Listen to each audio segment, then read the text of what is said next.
Good afternoon, YouTube viewers and subscribers. So on the bench today is a box I just got from a friend of mine that lives about 39 miles south of me. And the contents of this box are what I've been told is an engine that was formerly owned by Frank Tiano. Those that have been in the hobby for a while will know who Frank Tiano is. I've heard his name. I know he used to fly in a bunch of jet rallies and stuff like that, I believe. I don't know. It's been a long time since I've actually kept up with that type of thing. But this is what I understand is a partially disassembled Saito 180 engine that is potentially being offered up to me in the condition it's in right now. Whether the price is right, I'm not sure, but we'll see what kind of condition it's in. So let me just start pulling things out. It looks like most of this engine is disassembled. Let me move the box over here and I'll just start pulling these bags out and see what we got.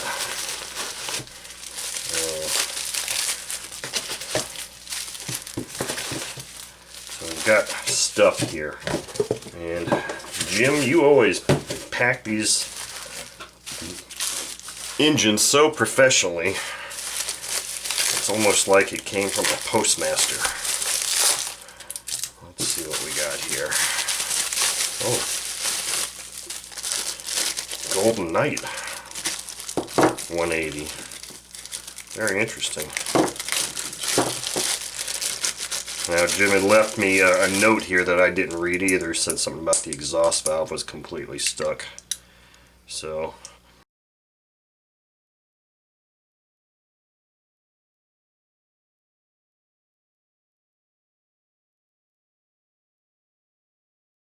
and some other issues with this engine.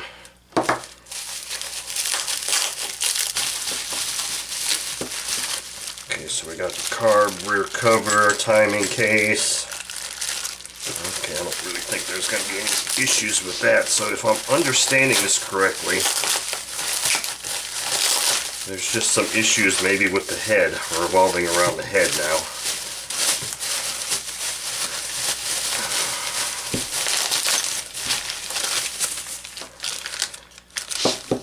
Okay, so let me throw all this stuff on the floor for Chloe to mess with. I didn't realize this was a Gold Knight engine. 180 right there. Yep, definitely needs some bearings. Yeah, Jim, this engine doesn't look too bad. He also said that these pins would not come out. So obviously the removal of these pins here is going to be instrumental in being able to get to the valves and get them out. So it looks like that's potentially the only challenge. And if you look at this piston, unless it had been serviced before, it doesn't look like it's a very high time engine at all. So I guess what I've got to do here before I give Jim a price and see if this is something I'm willing to take off his hands permanently, I probably need to spend a few minutes with this head and see what's going on there, because to me it looks like that's really the only sticking point. It didn't come with an exhaust, but I believe I've got a spare exhaust. So I mean, this, it looks like a really nice engine. Actually, I was kind of expecting it to look a lot worse based on what Jim was telling me, but it really doesn't look like it's too bad at all. Let's check this carb out real quick. Missing a throttle arm unless it's in one of these bags, which I don't see it. So I really can't tell if the barrel's completely stuck. So I'll have to do an inventory here and see if it has all the parts and if I'll be able to do anything with the head. Here's the high-speed needle, so that's good. So we'll do an inventory of this and see what I can come up with. This is an engine I wouldn't mind owning. I mean, hell, it's a pretty nice looking engine in all reality. But anyway, that's a quick look inside of a formerly owned engine by Frank Tiano, a Saito FA-180 Gold Knight, or maybe it was just a special, I don't know the designation. I've never seen a 180 that was painted like this, because it doesn't have gold rocker covers. It's got the silver covers, so maybe this was, I don't know what the exact designation of this is, but it looks like it's a pretty fine looking engine right now. Obviously it needs some bearings and some work on the head, but hopefully these are things that we can overcome. Anyway, we'll see what happens. Okay, so as you can see, I've got this engine fully assembled, back together, ready to be run on the bench. The issues noted with the engine were not too difficult to overcome. The rocker arm pins were very difficult to get out. I mean, that was tough. But anyway, I just so happened to have a set of bearings on hand for this engine that I had from my 150. So I went ahead and put those in. All the gaskets looked like they were in pretty good shape, so I just went ahead and reused them. Freed up the throttle. The only thing of note that's still broken on this engine, and here's my spare exhaust, was this throttle barrel retention screw. It was odd. As soon as I started to unscrew it and take it off, it came off real quick, and for some reason it sheared.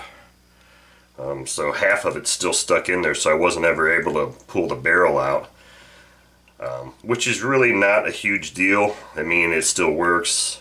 Throttle's smooth. I'm hoping that when I run this on the stand that maybe it'll vibrate and loosen up. I don't know if I can get a very good picture of that thing or not, but it's broken off down inside there, so that I would actually have to attempt to drill that out. But like I said, I'm probably not going to mess with that. Hopefully, maybe in the course of running it, it'll just come out. It'll loosen up and rotate out on its own. I don't know if it will or not. But since the barrel rotates freely, I was able to reach in there. I took the venturi off and I cleaned it with LA's Totally Awesome Cleaner because it was gummed up pretty good. Other than that, I don't think there's going to be an issue. But this is a pretty nice engine. The only thing that's odd about it is that it's got some paint missing down here, and there was another little bit of paint coming off of here, but other than that, and I didn't put this in the ultrasonic at all. It was actually clean enough that I just didn't even bother doing that. And then when I saw that the paint was starting to come off, I really didn't want to put it in there, because I've had some of these engines in the past where if the paint is already starting to flake off on that, the ultrasonic may take it off and make it really look crappy. So I was like, I'm not going to do that. It was in good enough shape, really, that I just used a toothbrush and a Q-tip with some LA's Totally Awesome Cleaner and got it all cleaned up. So anyway, this engine, supposedly used to be owned by Frank Tiano, is now owned by me. There's no way I can verify that or validate that, but I have really no reason to doubt Jim and his contact, because Frank Tiano lives in Lakeland, Florida, which is just a short drive from here anyway. So pretty interesting engine. Got it for a very, very reasonable price, well under $100, and it's probably one I'm going to hang on to. I don't own a 180, and now I do. So anyway, thank you for watching.